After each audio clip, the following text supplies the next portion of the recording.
Hazrat Abdullah bin Masud radiyallahu anhu states that Allah's Apostle sallallahu alayhi wasallam said, Allah Jalla Jalaluhu dispatched no Prophet alayhi salam to an ummah before me, but there would be some helpers, partisans, and companions of that Prophet alayhi salam in that ummah who would follow the holy practice of that Prophet alayhi salam.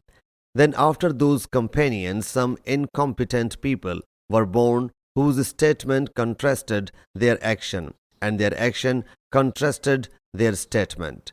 So whoso fights against them with hands is a believer, and whoso fights against them with heart is a believer too. And thereafter there is no stage of faith equal to even the size of a mustard seed.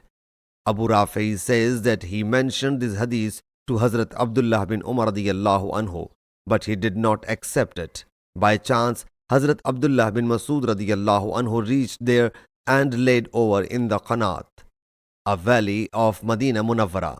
Hazrat Abdullah bin Umar radiyallahu anhu, taking me along with him, went to visit him. When we all assembled there, I asked Hazrat Abdullah bin Masud radiyallahu anhu about this hadith. He whereupon narrated the hadith in the way I had narrated to Hazrat Abdullah bin Umar radiyallahu anhu. Sahih Muslim Hadith number 177.